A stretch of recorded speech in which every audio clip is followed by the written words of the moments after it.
지금 발등에 불이 떨어졌어요, 박근혜가. 그러니까 이건 굉장히 지금부터는 이제는 그 정치적 서석구하고 어떤 김평우를 배제하는 이유도 이게 쇼는 필요 없는 거예요. 이제는 법정에서 법리 논쟁만 있을 뿐이거든요. 굉장히 지능적으로 플레이를 해야 되고요. 그다음에 변호사가 배석하게 되는데 이 변호사가 구체적인 답을 해줄 수가 없어요, 현재 법에. 틀만 얘기를 해주지 옆에서 검사가 물어보는데 감히 특수통 검사가 물어보는데 그 변호사가 옆에서 답변한다. 이건 불가능하거든요. 틀만 얘기해 줄 뿐이고 본인이 직접 답해야 되는데 하물며 본인이 데리고 있는 인선한 장관하고도 맨투맨 대화를 안 하는 여자야. 못하는 여자지. 못. 그러니까 스스로 이 13가지의 복잡하고 정말 이 한 미분 적분 한 5차 통적분을 풀어야 되는 이 과정을 과연 박근혜가 계산해 나갈 수 있겠느냐 못한다는 거죠. 그래서 아예 헤드라인이 검찰 조사 때 횡설수설할 듯 이렇게 나왔어요. 그래서 저는 이게 과연 그럼 아까 우리 권 PD님이 얘기한 대로 이게 지금 하루에 2시간씩 지금 트레이닝을 한다는 거죠. 밤에 불 꺼지지 않는 게 그것 때문이었어? 과연 이게 가능할까? 갑자기 쪽집게 가외한다고 꼴등하던 사람이 그렇게 뭐 서울대 가고 그거 불가능하잖아요. 이게 이제 이 공대생들 입장에서 보면 5차 미분 정도 되거든요. 이 범죄 범위들이 5차 미분을 풀려면 아주 복잡한 과정을 걸쳐야 되는데 박근혜는 절대 못 푼다. 박근혜가 검찰 조사를 어떻게 받을 것인가? 뭐 예상은 뻔히 되는데 지적 능력이 열받는 게 이런 거야. 아니 대통령에 대해 그 최소한 우리나라 국민들 중에 그래도 대통령으로서 자격이 있다고 뽑아놨는데 우리가 분석하는 게 맨. 그 사람의 지능에 대해 논해야 되는 거야 도대체. 그러니까 검사가 질문을 했는데 질문을 이해를 못하니까 나중에 가서 이렇게 발표할 것 같아. 박근혜는 조사 기간 내내 묵비권으로 일관했다. 알아들을 수가 없었다. 뭐 이런 식으로. 박근혜 성격이나 성정상 묵비권 행사할 사람은 아니고요. 원래 엄청 말 많은 사람입니다. 자기 억울한 거는 항변을 하겠죠. 그러니까 그 항변이 이해가 안 돼. 아니 난 그런 거 잘 모르는데 기억도 안 나고 뭐 이런 식으로. 그게 아니야. 이 원래가요. 그냥 모른다라고 얘기를 하는 거면 정말로 그냥 모를 뿐이죠. 그러니까 왜 우리가 그런 거 있어요. 이 사람이 치매 환자가 답변을 하는 것과 아닌 사람이 답변을 하는 거에 차이 뭐 이런 게 있어요. 건망증이냐 뭐 아니냐 뭐 이런 걸 이제 묻는 차이가 있어요. 근데 정말로 이 사람이 치매거나 이런 경우에는 그 대답을 잘못 말하는 게 아니야. 혹은 대답을 안 하는 게 아니에요. 그건 이제 우울증. 대답을 안 하면 우울증. 근데 그거 말고 막 지어서 내는 거예요. 되지 않는 이야기를. 그러니까 맞지 않는 정답을 하염없이 얘기는 하는데 정답이 아닌 거야. 묻는 말에 대한 대답도 아니고 그런 이야기를 이렇게 막 한없이 얘기를 한다. 그러면 이제 그게 정말 모르는구나. 정말 문제가 있구나. 이렇게 보는 거거든요. 그러니까 분명히 나는 모르는데라고도 얘기를 안 할 거라고. 뭐라고 계속 하는데 그게 다 해당 사항이 없는 소리를 해댈 거라고요. 저번에 박근혜가 옛날에 한 2015년인가요? 그 신년 무슨 인사회 기자회견 비슷하게 하면서 그런 이야기 했잖아요. 뭐 대면 보고 꼭 해야 되나요? 그리고 그 강요들 보고 그렇지. 대면 보고 더 늘릴까요? 뭐 이렇게 얘기한 적 있잖아요. 그걸 보면 굉장히 수다스러운 여자예요. 컨텐츠가 없고 논리적이지 않을 그렇죠. 뿐이지. 그러니까 블랭크 빈 곳이 있으면 빈 곳에 계속 뭐라고 써. 그러니까 빈 곳을 놔두지는 않는 거예요. 근데 맞아요. 그게 다 헛소리인 거야. 근데 검사한테 조사 받아본 사람은 알아요. 행설수를 못해요. 그래요? 절대 못합니다. 왜냐하면 답이 이미 나와 있어요. 박근혜는 혐의가 13가지고요. 내용을 이미 검찰이 파악하고 있고 이 내용은 그냥 일반 새끼 검사가 한 게 아니에요. 수십 명의 특수본 부장검사 2명이 한다. 예, 특수본이 조사한 결과가 있고요. 그다음에 특별검사가 날고긴 특별검사가 조사한 결과를 갖고 너 이거 했니? 그럼 네 아니요 답하면 돼요. 잠깐만. 그러면은 해봐. 또 해봐야지. 추상 같은 검찰 역할을 누가 하시겠습니까? 신비죠. 한번 해보십시오. 검사를 만나본 사람. 그렇지. 경험자지. 뭐 아무거나 물어봐요. 네. 피해자 박근혜 씨라고 불러야 된다고 하죠. 그러니까 피해자 박근혜 씨 아니면 이렇게 박 씨라고 하겠습니다. 박근혜 씨. 저 부른 건가요? 정유라 말 36억짜리 사주라고 지시했나요? 그 말은 제가 그 국민 앞으로의 그 스포츠를 위해서 우리가 말 산업을 육성을 해야 되겠다라고 얘기를 박근혜 씨, 해가지고 예 아니요로만 답해 주세요. 알고 있었나요? 모르고 있었나요? 제가 뭘 안다기보다도 그게 어떻게 된 거냐면 아무래도 그 최서원 내가 그 하녀처럼 데리고 있던 그 최서원이 이제 그 자기 딸이 대학을 가야 된다라고 해가지고 그럼 대학을 가라 이제 이렇게 얘기를 했더니 그럼 어느 대학을 가야 될 것인가 그런 이야기를 좀 했어요. 그러니까 그런데 대학 가기 전에 말 사준 거죠? 아니 사줬죠? 그게 아니라 삼성에서 이제 말을 그쪽에서 계속 말 지원을 한다는 이야기를 해가지고 그러니까 저한테 이재용 씨하고 청와대에서 가지고 왔더라고. 박근혜 씨 이재용 씨하고 청와대에서 말 사주라고 지시했죠? 제가 말을 지시를 꺼냈나요? 한 게 아니면 아니고 부탁했나요? 이재용 그 사람이 말에 대해 잘 알더라고요. 그래서 사준다고 그래가지고 했던가요? 아니 그러니까 저한테 왜 자꾸 저한테 지금 싸우자는 거예요? 아니 뭐 사준다고 했어요? 아니면 사주라고 했어요? 그게 지금 그렇게 중요한가요? 굉장히 중요합니다. 저는 예. 말보다 사람이 우선이다. 그러니까 이런 어쨌든 이야기가 청와대에서 있지 않습니까? 단독 면담할 때 말 얘기를 꺼내셨죠?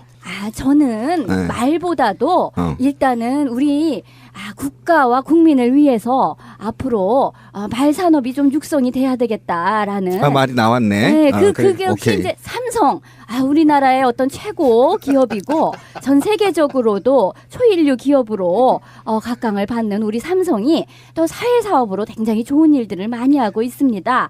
다음 질문 할게요. 말 사줬으니까 그죠? 말 사줬다고 얘기했죠? 아니 그건 저는 아닌 걸로 예. 자 그만. 진짜 이렇게 될 것 같은 생각이 들죠. 절대 단답형으로 답할 사람 아니고. 그렇죠. 스스로가 계속 길어지겠죠. 인정 안 할 것 같고요. 이 상태에서 뭐 예상되는 시간이 최소 10시간 정도 한데 할 거라는 예상을 하더라고요. 제가 볼 10시간을 때는 했는데 질문 10개도 못해. 1박 2일도 못 할 거. 그러니까 같은데. 그 네. 혐의만 13가지인데 13가지 중에 뇌물만 갖고도 10시간이 넘을 거다.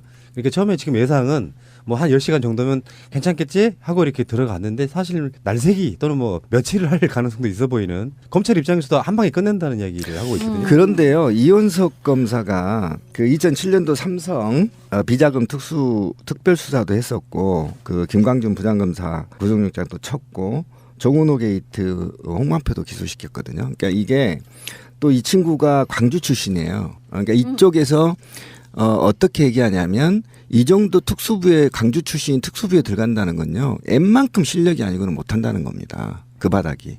그럼 이 정도면 지금까지 털려도 깨끗한 사람이거든요. 굉장히 깨끗하게 정의를 실현하는데 앞장섰다 이렇게 보시면 됩니다. 그런데 이 정도는요. 박근혜 정도는 손바닥 올려놓고 갖고 놀 정도예요. 걱정 안 하셔도 됩니다. 근데- 순식간에 읽어낼 수 있어요. 근데 이제 걱정스러운 게 지난번 그 최순실 검사가 실문했을 때 녹음하고 녹화를 안 했대요. 그 왜요? 내용을 공개를 하라 그러니까. 왜 안 했대요? 아니 모르지. 그때 최순실 취재했던 검사는 안 했다는 거야. 녹음하고 녹화를. 근데 이번 경우에도 그게 가능한 시스템 안에서 이런 녹화본을 진짜 뜰 것인가? 그거 한다고 원래 했죠. 다 지금 떠야 하게 되는 돼 거잖아. 있죠. 그러니까 한다고 지금 했으니까 이번엔 꼭 돼야 된다는 거지. 수사 계획이 다 발표돼 있어요. 서울중앙지검 7층 705호실 영상녹음실에서 녹음이 되고 이 영상실이 전부 사방이 유리로 되어 있어서 상대가 다 볼 수 있고요. 그러니까 그렇게 된다고 만일 그게 제대로만 된다고 검찰 약속대로 된다고 치면 최순실을 슬렁슬렁 했던 때와는 완전히 다른 제대로 된 검사가 될 수 있는 거고 취조가 될 수 있는 거고 기록이 남으니까. 그렇죠. 이걸 바탕으로 해갖고 나중에 3자 대면 내지는 각자들 대질 신문이 가능할 데이터를 이번에 축적을 해야 이 모든 수사가 원점에서부터 다시 되돌아갈 수 있다는 거야. 검찰 조사와 특검 조사 때 영상 녹화를 안 하는 것 때문에 틀어진 적이 한 번 있어요. 네. 맞아요. 그때는 대통령 시절이었고 지금은 뭐 무슨 일이 일어날지 모르니까 들어오는 순간부터 다 녹화가 될 그렇지 거라고요. 막 갑자기 막 타자기 요즘 타자기가 없구나 책상에서 대가리를 박으면서 지금 때가 어느 때인데 이 민주정부에서 이렇게 고문을 해 뭐 이러면서 또 쌩 난리 칠 자해, 수도 자해. 있잖아. 그 사람이 그럴 수는 없지 않나? 뭘 못해 그 사람. 근데 어쨌든 이번에는 대통령 애우가 없는 것 같아요. 어쨌든 샤워실이나 화장실, 소파 같은 게 따로 준비되어 있는 특수 조사실에서 받는 것이 아니라 일반 조사실에서 받기 때문에 그럼 이번에는 변기 안 뜯나요? 어차피 이 그렇죠. 사람은 그냥 변기에는 일을 그러니까 못하니까. 일반 피의자라고 피의자로 조사받기 때문에 굉장히 강도 높은 조사가 이루어질 거라고 저는 보고요. 이게 어렵지 않다고 봅니다. 최순실과 다른 공무원들 김기춘 같은 경우에 구속을 시킬 때는 왜 어렵냐면 포즈를 하나하나 맞춰야 되고 거기에 대한 직접적인 피해 사실을 밝혀야 되는데 이들 조사 과정에서 박근혜가 지시했던 정황 그리고 스마트폰 대포폰 사용했던 정황 등등이 전부 다 증거물로 나와 있기 때문에 들이대는 거예요. 이렇게 다 보여줘요. 검사실에 가면 이거 맞으시죠? 이거 아시죠? 보셨죠? 이거 사인하셨죠? 이렇게 가버리기 때문에 제가 아까 연습은 했지만 이게 그렇잖아요. 가서 보면 웬만큼 멘탈이 강한 사람이고는 팩트를 들이대는 예를 들면 집회 현장에 당신 갔지? 사진을 딱 사진을 보여줘. 안 보여주는 거야. 처음에는 안 갔습니다. 거짓말을 막 쳐 내가. 저 그때 뭐 집에서 커피 마셨고요. 막 있어. 그런데 그 얘기가 끝나고 나면 갑자기 사진을 딱 들이대. 사진을 들이대. 네. 때도 박도 당신이잖아. 못하게. 그러면 얼굴색이 바뀌어요. 피해자는. 그게 되게 어렵단 말이야. 이 사건이 왜 그러냐면 13가지에 대해서 정확하게 사실 조사가 되어 있고 그 당사자들이 구속되어 있기 때문에 이미 재판부에서 구속영장을 청구했을 때 사실은 인정이 돼버린 상황이거든요. 그러니까 그것만 이게 알아요 몰라요. 지시했어요 안 했어요만 물어보면 끝나는 상황들이야. 그리고 만약에 여기서 묵비권이나 모른다로 한 13번 계속 답을 해버린다. 그럼 바로 구속이에요. 아. 지금 발등에 불이 떨어졌어요 박근혜가. 그러니까 이건 굉장히 지금부터는 이제는 그 정치적 서석구하고 어떤 김평우를 배제하는 이유도 이게 쇼는 필요 없는 거예요. 이제는 법정에서 법리 논쟁만 있을 뿐이거든요. 굉장히 지능적으로 플레이를 해야 되고요. 그다음에 변호사가 배석하게 되는데 이 변호사가 구체적인 답을 해줄 수가 없어요. 현재 법에. 틀만 얘기를 해주지 옆에서 검사가 물어보는데 감히 특수통 검사가 물어보는데 그 변호사가 옆에서 답변한다. 이건 불가능하거든요. 틀만 얘기해 줄 뿐이고 본인이 직접 답해야 되는데 하물며 본인이 데리고 있는 인선한 장관하고도 맨투맨 대화를 안 하는 여자야. 그런 못하는 분이시죠? 여자지 뭐. 그러니까 스스로 이 13가지의 복잡하고 정말 이 한 미분 적분 한 5차 통적분을 풀어야 되는 이 과정을 과연 박근혜가 계산해 나갈 수 있겠느냐 못한다는 거죠. 그래서 아예 네, 네. 헤드라인이 박 검찰 조사 때 횡설수설 이해를 못하니까 나중에 가서 이렇게 발표할 것 같아. 박근혜는 조사 기간 내내 묵비권으로 일관했다. 알아들을 수가 없었다. 뭐 이런 식으로. 박근혜 성격이나 성정상 묵비권 행사할 사람은 아니고요. 원래 엄청 말 많은 사람입니다. 자기 억울한 거는 항변을 하겠죠. 그러니까 그 항변이 이해가 안 돼. 아니 난 그런 거 잘 모르는데 기억도 아니야. 안 나고 뭐 아니 이런 아니야. 식으로. 그게 아니야. 아니, 이 원래 아니 원래가요. 그냥 모른다라고 얘기를 하는 거면 정말로 그냥 모를 뿐이죠. 그러니까 왜 우리가 그런 거 있어요. 이 사람이 치매 환자가 답변을 하는 것과 아닌 사람이 답변을 하는 거에 차이 뭐 이런 게 있어요. 건망증이냐 뭐 아니냐 뭐 이런 걸 이제 묻는 차이가 있어요. 근데 정말로 이 사람이 치매거나 이런 경우에는 그 대답을 잘못 말하는 게 아니야. 혹은 대답을 안 하는 게 아니에요. 그건 이제 우울증. 대답을 안 하면 우울증. 근데 그거 말고 막 지어서 내는 거예요. 되지 않는 이야기를. 그러니까 맞지 않는 정답을 하염없이 얘기는 하는데 정답이 아닌 거야. 묻는 말에 대한 대답도 아니고 그런 이야기를 이렇게 막 한없이 얘기를 한다. 그러면 이제 그게 정말 모르는구나. 정말 문제가 있구나. 이렇게 보는 거거든요. 그러니까 분명히 나는 모르는데라고도 얘기를 안 할 거라고. 뭐라고 계속 하는데 그게 다 해당 사항이 없는 소리를 해댈 저번에 거라고요. 박근혜가 옛날에 한 2015년인가요? 그 신년 무슨 인사회 기자회견 비슷하게 하면서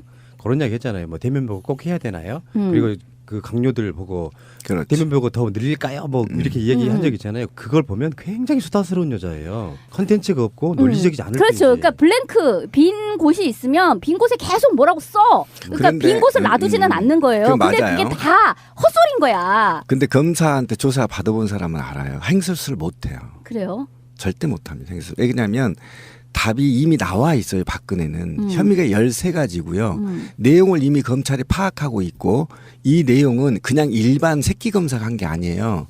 수십 명의 특수본, 부장검사 2명이 한다. 예, 특수본이 조사한 결과가 있고요. 그다음에 특별검사가 날고긴 특별검사가 조사한 결과를 갖고 너 이거 했니? 그럼 네 아니요 답하면 돼요. 잠깐만. 그러면은 해봐. 또 해봐야지. 추상 같은 검찰 역할을 누가 하시겠습니까? 신비죠? 한번 진짜? 해보십시오. 검사를 만나본 사람. 그렇지. 경험자지. 뭐 아무거나 물어봐요. 네. 피해자 박근혜 씨라고 불러야 된다고 하죠. 그러니까 피해자 박근혜 씨 아니면 이렇게 박 씨라고 하겠습니다. 박근혜 씨 저 부른 건가요? 정유라 말 36억짜리 사주라고 지시했나요? 그 말은 제가 그냥 국민 벌써 웃겨. 앞으로의 그 스포츠를 위해서 우리가 말 산업을 육성을 해야 되겠다. 하여튼 이렇게 나왔어요. 그래서 저는 이게 과연 그럼 아까 우리 권 PD님이 얘기한 대로 이게 지금 하루에 2시간씩 트레이닝을 한다는 거죠. 밤에 불 꺼지지 않는 게 그것 트레이닝 하는데 때문이었어? 과연 이게 가능할까? 갑자기 쪽집게 가외한다고 꼴등하던 사람이 그렇게 그렇게 서울대 가고 그거 불가능하잖아요. 이게 이제 이 공대생들 입장에서 보면 오차 미분 정도 되거든 이 범죄 범위들이. 오차 미분을 풀려면 아주 복잡한 과정을 걸쳐야 되는데 박근혜는 절대 못 푼다. 박근혜가 검찰 조사를 어떻게 받을 것인가? 뭐 예상은 뻔히 되는데 지적 능력이 열받는 게 이런 거야. 우리가 대통령에 대해 그 최소한 우리나라 국민들 중에 그래도 대통령으로서 자격이 있다고 뽑아놨는데 우리가 분석하는 게 맨이에요. 그 사람의 지능에 대해 논해야 되는 거야 도대체. 그러니까 검사가 질문을 했는데 질문을